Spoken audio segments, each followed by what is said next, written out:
guys ready? Great. Good afternoon, everybody. How are we? Good to see you all. I have a few announcements off the top today. On April 14th, President Trump will welcome President Bukele of El Salvador for an official working visit here at the White House. They will discuss El Salvador's partnership on using their Supermax prison for Tren de Aragua and MS-13 gang members, and how El Salvador's cooperation with the United States has become a model for others to work with this administration. On April 17th, President Trump will welcome Prime Minister Giorgia Meloni of Italy for an official working visit at the White House as well. The president's thoughts also remain with the families and communities experiencing devastating loss from the severe storms and flooding affected several states across the central U.S. President Trump approved emergency declarations for Arkansas, Kentucky, and Tennessee, allowing FEMA to provide federal assistance like equipment and resources to support state and local emergency response officials who are leading this response on the ground. Last night, the Supreme Court delivered a massive legal victory to the Trump administration and allowed us to continue removing foreign terrorist invaders under the Alien Enemies Act. This was a smackdown to a rogue left-wing, low-level district court judge who have relentlessly tried to stop President Trump from using his core constitutional powers as head of the executive branch and as commander-in-chief. The highest court in the land made it clear that the President of the United States has the power to protect our homeland and forcibly remove foreign terrorists who pose a grave threat to families and communities. Thank you to the Supreme Court for upholding the rule of law and protecting the Constitution. Our message to the monster Tren de Aragua and MS-13 terrorists still hiding illegally inside our country is clear. Deport yourself now, or you will be locked up and sent back to your home country. On another matter, the historic Liberation Day announcement last week by President Trump made it very clear that the era of American economic surrender is over. President Trump is no longer going to allow American workers and companies to be ripped off at the hands of foolish trade practices that shipped away millions of high-paying jobs and hollowed out communities across the country. It's America first, all the way. And despite fear-mongering by the media, the world is clearly responding to President Trump's approach. Just yesterday, President Trump held a bilateral meeting with Israeli Prime Minister Benjamin Netanyahu here at the White House. The Prime Minister pledged to immediately eliminate America's trade deficit with Israel and remove their trade barriers. Israel's proactive approach should serve as a model for the rest of the world. Also yesterday, the President spoke with Japan's Prime Minister, who wants to negotiate as well. The President also spoke to the acting President of South Korea this morning. He has tasked Secretary Bessent and U.S. Trade Representative Jamieson Greer to lead these talks. In total, since the Liberation Day announcement, nearly 70 countries have already reached out to the President to begin a negotiation. Countries are falling over themselves to reform their unfair trade practices and free open their markets to our country. Why?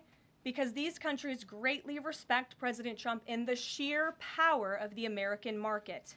These countries realize they've gotten filthy rich over the past few decades by imposing substantial tariffs on American-made products and ridiculous non-monetary barriers to block out American industry. The jig is up. Past American presidents sat by and let this happen, but President Trump stood up for our country, and he is saying no more. The President's message has been simple and consistent from the beginning. To countries around the world, bring us your best offers, and he will listen. Deals will only be made if they benefit American workers and address our nation's crippling trade deficits. America does not need other countries as much as other countries need us, and President Trump knows this. He's going to use the leverage of our markets and our country to the advantage of the people he was sworn in to represent. On the other hand, countries like China, who have chosen to retaliate and try to double down on their mistreatment of American workers, are making a mistake. President Trump has a spine of steel, and he will not break, and America will not break under his leadership. He is guided by a firm belief that America must be able to produce essential goods for our own people and export them to the rest of the world. A strong America cannot be solely dependent on foreign countries for our food, medicines, and critical minerals. And America must always maintain a robust defense supply chain. Reprioritizing and strengthening our manufacturing industry are essential national and economic security issues of the utmost importance to President Trump.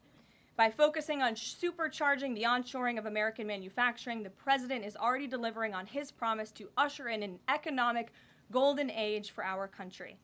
Just look at Friday's jobs report, which smashed expectations for the second straight month.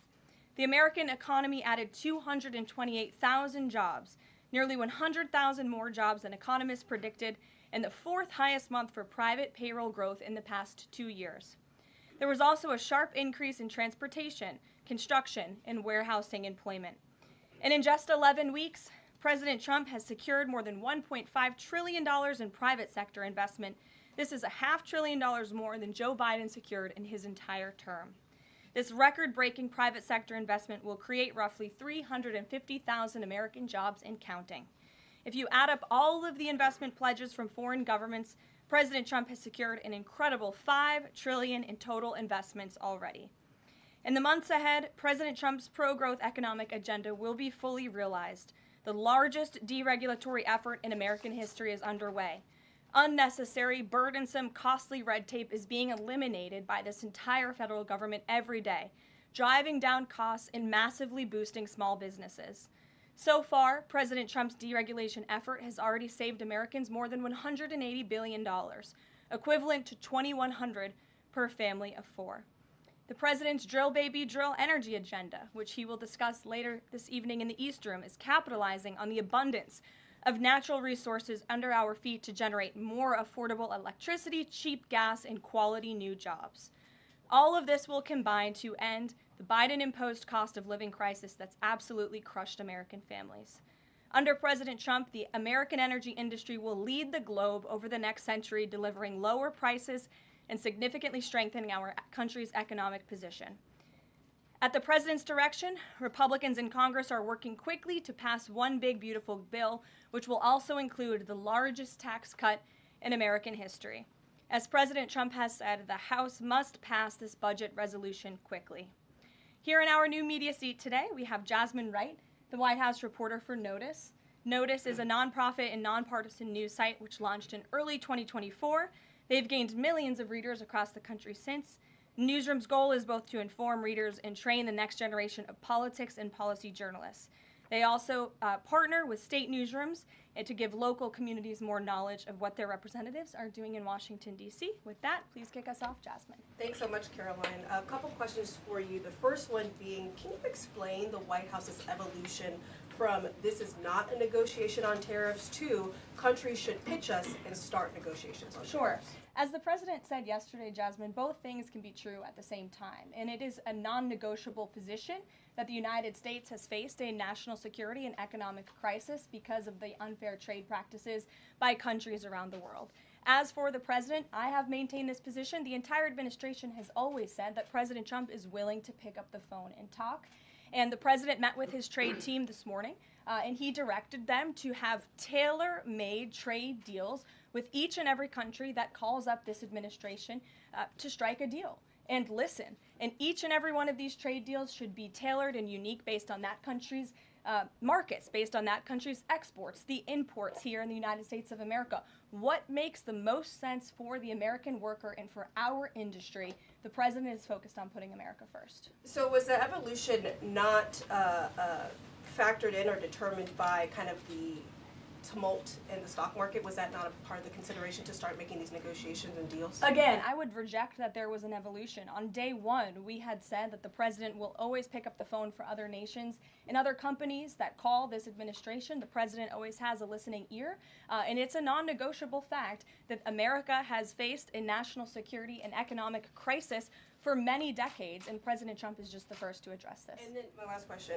how will negotiations change how much revenue the White House is planning to make from the tariffs? Well, that has yet to be seen, but as the president said, the reciprocal tariffs, which will continue to go in effect as these deals are negotiated and ongoing, will generate trillions of dollars in revenue to the United States. And this is twofold. The president wants to onshore jobs here to the United States of America. He wants to boost our manufacturing industry. He also wants to tackle these crippling deficits with almost every single country around the world. Jackie. Thanks, Caroline. The Treasury Secretary, Scott Bessent, warned that some of these negotiations might take up to months, that we could be doing this through April, May, and into June. And then you had Kevin Hassett say it's going to take a lot for the president to put his signature on the line because he wants to make sure there's a good deal for America. Is the president operating on any sort of a timeline or deadline where he wants this completed by? Well, we always move at Trump speed here at the White House, which is incredibly fast. I know you all know that from covering this White House day to day. The president likes to get things done, but he's very much focused on ensuring that these deals are good for the American worker, they are good for American manufacturing, and again, that they tackle these crippling deficits with these countries. All options are on the table for each country, but again, these are going to be tailor-made deals. They are not going to be off-the-rack deals, as the president has called it, and he has directed his entire trade team to be part of this effort. So that includes Secretary Bessent and our National Economic Director, Kevin Hassett. It also includes Secretary Lutnick, Peter Navarro, the entire trade team, Jamison Greer, who was on the Hill today. Everybody who was involved in this incredible, fair, reciprocal trade agenda will continue to be involved in negotiating these deals. And then yesterday, Goldman Sachs put out a research note. It put the odds of a recession at 45% within the next 12 months, up from 35%. But Peter Navarro guaranteed last night no recession.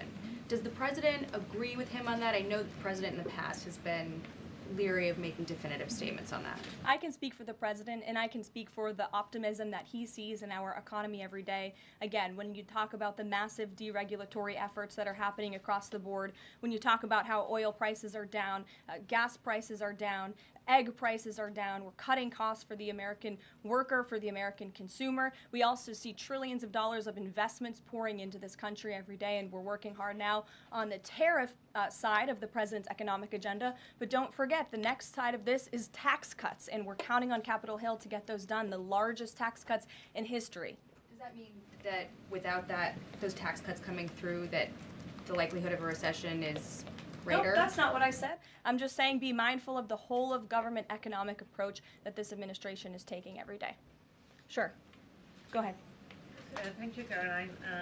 You just said that one of the reasons these tariffs are going into effect is that some countries have been ripping off the United States, but some of the tariffs target countries like Madagascar, Bangladesh, with very high levels of poverty. So can you explain how the president wants to correct the deficit with those countries? Is there a plan, for example, to onshore the textile industry that these countries are known because, and, you know, just like, can you be specific about those like low-income Sure. countries? Well, first of all, the reciprocal tariff rates that were implemented by country were focused on the monetary tariff that those countries have imposed on the United States, but also the non-monetary tariff barriers and the regulations, if you will, that have been put into effect over the years, making it harder for America to export to these countries. These were very carefully crafted numbers. There was also a 10% baseline tariff across the board, as well, as you know. Moving forward, the president will talk to any country that picks up the phone to call, and I can tell you the phones have been ringing off the hook,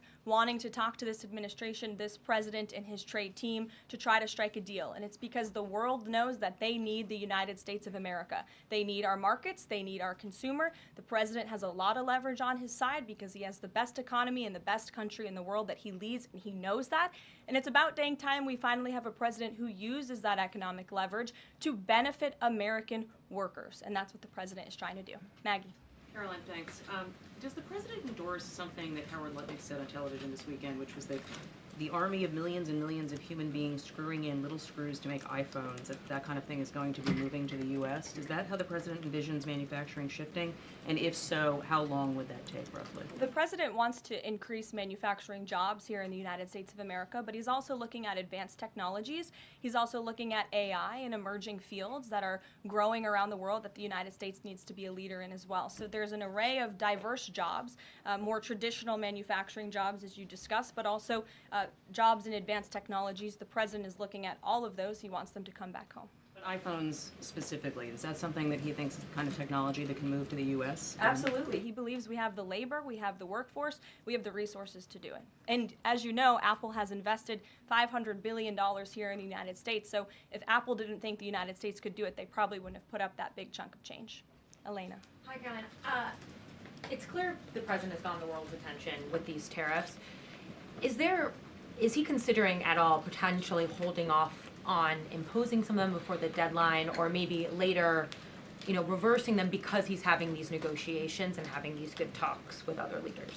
The president was asked and answered this yesterday. He said he's not considering an extension or a delay. I spoke to him before this briefing. That was not his mindset. He expects that these tariffs are going to go into effect. And you said something very important, Elena, in your question.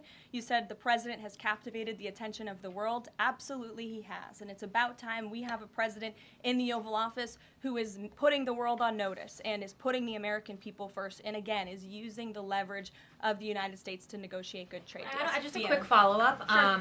There's been some public sparring between Elon Musk and the president's trade advisor, Peter Navarro, on some of these tariffs. Musk actually referred to Navarro today as being, quote, dumber than a sack of bricks. Are you at all, or is the administration, the president, all concerned that this is maybe impacting the public's understanding of these tariffs? It might be messing with the message on it? No, look, these are obviously two individuals who have very different views on trade and on tariffs. Boys will be boys, and we will let their public sparring continue. And you guys should all be very grateful that we have the most transparent administration in history. And I think it also speaks to the president's willingness to hear from all sides, that he has people at the highest levels of this government in this White House who have very diverse opinions on very diverse issues, but the president takes all opinions in mind, and then he makes the best decision based on the best interests of the American public. Deanna. Thanks, Caroline. On Truth Social today, Trump was talking about one-stop shopping talks with foreign leaders, bringing leaders to the U.S., to Washington, and talking to them about tariffs, but also other topics. So is that part of his strategy to bring the leaders to Washington and trying to get deals, outside of tariffs on foreign policy issues as well? I think the president, again, is going to have a custom, tailor-made approach to each and every country. And if that means discussions of foreign aid, of our military presence in these countries, how those troops are paid for, come to the table, that could be part of the negotiation in these economic negotiations. But it's the president's economic team who will be leading these. These are tariff and trade negotiations. And yes, they will be one-stop shopping for each and every country. They will be, as the president said again, tailor-made, not off the rack, to each and every country based on America's needs. And can you Caroline, confirm? hey, how are you? Thank you so Good. much, Carol from Lindsay TV. So President Trump has designated Tren de Aragua as a foreign terrorist organization and deported its members while also moving to restrict Venezuela's oil exports. Is the administration preparing additional military or economic actions against Venezuela and the Maduro regime? And my second question is about Supreme Court Justice Amy Coney Barrett. Is the administration have a comment on her decision to go with the liberals and go actually with the Tren de Araguas? This is the same justice that actually sided against January 6th hostages last year. So is the administration have a comment? Are they disappointed in Supreme Court Justice Amy Coney Barrett? To your first question, I don't have any actions to read out in terms of Venezuela. The president has imposed secondary tariffs on the Maduro regime and on Venezuela in the form of oil, which is obviously going to have a crippling effect on the Maduro regime, and that's the intended effect of this administration. As for the justice you mentioned, as for the Supreme Court, we've made our feelings very clear. We believe this was a massive victory. Certainly, we wish this was a 9-0 decision because we firmly believe that the president was well within his constitutional authority, and the Supreme Court made that very clear last night, and they put Judge Boasberg in his place. We called on the Supreme Court to rein in these judges who are acting as judicial activists, not real arbiters of the truth and the law, and that's exactly what we saw the Supreme Court do yesterday. Christian. Thanks, Caroline. Now that the president's reciprocal tariffs are here, going into effect tomorrow, what's the status of the ERS? When will they actually start collecting revenue? And will that be nested under CBP or somewhere else entirely? It's something Secretary Lutnick has taken up, so I defer you to the Department of Commerce, but it's something that he and the president believe quite strongly in, and it's a promise that they intend to keep to the American people. Real quickly, can you explain why the president opted to send Secretary Hegseth to the dignified transfer last week instead of attending himself? Sure. The Secretary Hegseth was there to represent the administration. The president has expressed his condolences to these families, as have I from this podium. Shelby. Thank you. The president's trade representative this morning told senators that the president does not intend on carving out exemptions for products and companies when it comes to tariffs. but would the administration consider changing that stance should bankruptcies begin among U.S. companies who are dependent on China trade? I won't get ahead of the president on any exemptions or his decision on that. I will leave that to him. But again, we're looking at this country by country and based on the needs of the American people and the American workforce. And one more, can you walk us through how this specific tariff plan was decided on and which advisor came up with it? The reciprocal tariff plan? It was a plan that was discussed by the president's entire trade team over the course of many, many meetings, and the president ultimately decided on which way to go. A few proposals were given to the president. There was debate and discussion, and the president made his decision, and as you've seen very publicly, the entire trade team is on board with this plan and the negotiations that will ensue because of it. Sure. Caroline, on Iran, and given what's going to be happening on Saturday, what exactly is the current administration doing to stop Iran's funding of terrorist aggression worldwide that the previous administration wasn't doing? Well, first of all, when it comes to Saturday, I won't get ahead of the president. He has said there will be direct talks with Iran on Saturday. I won't further any details from this podium for obvious reasons, security reasons. It will, provide an update as we always have. However, when it comes to Iran, the president has reimposed crippling sanctions on the Iranian regime, and he's made it very clear to Iran they have a choice to make. You can strike a deal with the president, you can negotiate, or there will be hell to pay. And as the president said yesterday, if they don't choose to move forward with diplomacy and a deal, which is the direction we do see them headed in, there will be grave consequences to pay. To the back row. Thank you, Caroline. On the president's threat yesterday on social media to increase tariffs against China by an additional 50% in response to their retaliation, has he signed anything in terms of an executive order, any documentation around that? Will that additional 50% go into effect tomorrow? They will be going into effect at 12:01 a.m. tonight, so effectively tomorrow, yes. Work on that today? Of course, as always. To the gentleman in front of you, because that's who I originally called on. Go ahead. Over the weekend, President Trump said that he would be willing to have U.S. citizens deported to El Salvador with the cooperation of President Bukele. How would that work legally, and how many people would potentially be available for that operation? So the president has discussed this idea quite a few times publicly. He's also discussed it privately. You're referring to the president's idea for American citizens to potentially be deported. These would be heinous, violent criminals who have broken our nation's laws repeatedly, and these are violent, repeat offenders in American streets. The president has said, if it's legal, right? If there is a legal pathway to do that, he's not sure. We are not sure if there is. It's an idea that he has simply floated and has discussed very publicly as in the effort of transparency. Reagan. Thank you, Caroline. There's been more reporting coming out now about President Biden's decline while in the White House. Is the White House considering releasing the audio of Biden's interview with Special Counsel Robert Hur to the public, which the former president had previously blocked? I don't have an update on that, but I can certainly check. I think the American people would be quite interested to hear that tape, but I'll double check on the release of it. Thank you. Michael. Thank you, Caroline. On Saturday, during meetings with Iran, President Trump says high-level officials will be meeting directly with Iranian officials. We're hearing some pushback from Iran now saying those talks will be indirect. Can you clarify? They will be direct talks on Saturday, and I won't get ahead of the president on any further details. Jennifer. Yeah, two things. On the Israel tariffs, can you give us an update on the discussion on relaxing those tariffs? And then I had another question about the Doge team after that. That discussion is ongoing. I don't have any definitive details to iron out for you here. And then the president on Thursday told us that there was an incredible discovery that the Doge team had made. He called it horrible and incredible. Can you reveal that yet? Give us details on what it was about? There has been a discovery. I hate to leave you hanging on a cliff, but I don't want to get ahead of the president on that. But I can confirm there has been a discovery. It's just not quite yet ready for release. Sure. Go ahead. Caroline, thank you. I was calling on the young lady behind you, but I'll come to you after, Ed. All right. Not discriminating here. The president is meeting today with House Republicans. Can you say who is in that meeting and his message to Republicans that are skeptical of the Senate-passed budget framework?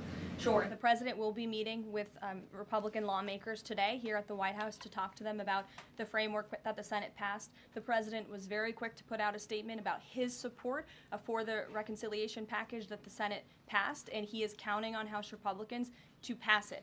The Republicans received an overwhelming mandate from the American public to govern. We have an extraordinary opportunity. There are key promises that the president made to the American people in this bill: tax cuts, securing the border, deregulation, unleashing the might of American energy. These are good things for the American people. The president wants to see this get done, and that's why he's engaging with lawmakers today. Just a quick follow-up on tariffs. Kevin Hassett said today that the administration is prioritizing talks with Japan and South Korea, other trading partners. Are there other countries on that list that you guys can name publicly that you're having serious discussions with? Sure. As you have heard from various administration officials, myself included, there have been nearly 70 countries that have reached out to the administration last time I checked, but again, I hear the phones are ringing off the hook. There are foreign leaders who want to fly to Washington tonight and get on a plane to negotiate with this country, which shows you the leverage that the president is using. It shows you the rest of the world needs the United States of America to do business with. Israel, obviously, yesterday you heard a public statement from Prime Minister Netanyahu. The president has detailed his calls with the leaders of Japan and South Korea. We are going to prioritize our allies and our partners around the world first when it comes to these negotiations, and the trade team will be divvying them up again to make tailor-made trade deals around the world. Ed, go ahead. As promised. Yes, thank you. You mentioned the 70 countries or so. I'm curious, though, under what conditions at this point would President Trump talk to President Xi about tariffs? Look, I just spoke to the president about this, and he believes that China wants to make a deal with the United States. He believes China has to make a deal with the United States. It was a mistake for China to retaliate. The president, when America is punched, he punches back harder. That's why there will be 104% tariffs going into effect on China tonight at midnight. But the president believes that Xi and China want to make a deal. They just don't know how to get that started. And the president also wanted me to tell all of you that if China reaches out to make a deal, he'll be incredibly gracious, but he's going to do what's best for the American people. So China has to call first? The Chinese want to make a deal. They just don't know how to do it. But the president will be implementing these 104% tariffs on China tonight. Under what conditions might he consider lowering tariffs on China at this point? It would be imprudent of me to tell you those conditions here from the podium. Sure, Gabe. Thanks, Caroline. With regards to the Supreme Court ruling on the Alien Enemies Act, you're right, it was a win for the administration, but the justices also said that deportees are entitled to due process. Does the administration agree with that? That's not quite true, Gabe. They said that they are entitled to a habeas petition, and we are going to continue to comply with the law, and we are wholly confident that every single person that has been deported under the Alien Enemies Act, every person that will continue to be deported under the Alien Enemies Act qualifies for that deportation. NBC News is reporting that the administration is considering drone strikes on drug cartels in Mexico. We're citing several officials. This morning, Mexico's president was asked about that, and she said that we reject any of those actions. Your response? I saw that reporting. I don't want to confirm it from this podium. I don't want to comment on it because I'm not sure, but I would defer you to the National Security Council. So you haven't confirmed the report, but with Mexico's president saying that she rejects any of that, what would your response be? How is the relationship then between Mexico's president and the White House right now over targeting drug cartels? Well, first of all, the relationship between President Sheinbaum and President Trump is quite good, and I think both world leaders would tell you that. The president has been engaged directly with President Sheinbaum on a number of different topics, particularly when it comes to clamping down on the Mexican drug cartels, on clamping down on illegal immigration, human trafficking, drug trafficking through our southern border. She's taken significant steps towards doing that, but as for that specific report, again, I'm not going to comment. Caroline, two questions on trade. First, as a part of these negotiations, is it possible for countries to lower their tariffs below that 10% bare minimum that's been set? Again, I'll leave that to the president to make those determinations, but I can tell you that 10% universal baseline will go into effect as these negotiations are ongoing. Got it. And then what is your thinking just as far as low labor cost countries? Like if you've got a country like Vietnam that wants to negotiate, but obviously they have some advantages in terms of trade, in terms of the people there are not paid as much as American citizens. What is kind of the thinking? Can they still achieve a good kind of trade outcome with the United United States? Well, again, you're right to point out that different countries have different labor markets. They have different skills, if you will, different resources, and the president is going to take all of that into account. His team will take all of that into account when they're negotiating these deals. I do just want to point out one thing, that the president, everybody in Washington, whether they want to admit it or not, knows that this president is right when it comes to tariffs and when it comes to trade. In fact, Democrats have long said that the United States of America has been ripped off by the countries around the world. They just don't want to admit it now because it's President Trump who is saying that. In June of 1996, Nancy Pelosi spoke on the House floor. She urged her colleagues at the time to fight against the status quo trade policies that had contributed to America's trade deficit with China. In fact, Nancy Pelosi said, "How far does China have to go? How much more repression? How big a trade deficit? How many jobs have to be lost for the American workers? How much dangerous proliferation has to exist before members of this House of Representatives will say, 'I will not endorse the status quo'?" Those are the words of Nancy Pelosi in 1996. Well, President Trump is finally answering her call 27 years later. Nancy Pelosi can thank President Trump today for the 104% retaliatory tariff that will be going into effect on China. In 2007, Chuck Schumer spoke of our nation's crippling trade deficit, saying, "These are the kinds of records the American people don't want us to be breaking. The administration needs to move beyond words, take action now to reverse a trend that threatens our prospects for future economic growth." And Chuck Schumer said that in 2007. Finally, in 2025, President Trump is taking action. Recently defeated Democrat Sherrod Brown said on deficits in 2012 that our deficit then at China had reached an all-time high, and it was on pace to recede last year's record. The trade deficit had cost American workers millions of jobs at the time. These are the words of Democrats years ago. It is about time America finally has a president who is taking action to restore those millions of jobs back to the United States of America, to boost our manufacturing industry. He's doing what's right for the American people. It will take a lot of labor. It will take a lot of effort. But that's exactly what the American people elected this president to do. He will be talking about our energy agenda at 3 o'clock today. Over in the East Room, as you all know, he will be signing a bill to unleash the might of our beautiful, clean coal industry in this country, which is a reliable energy source also for AI. There's a great story in Bloomberg today, actually, about the executive order that will be signed later. So we'll see you all there. I'll let the president speak more. We'll see you later. Thanks, guys.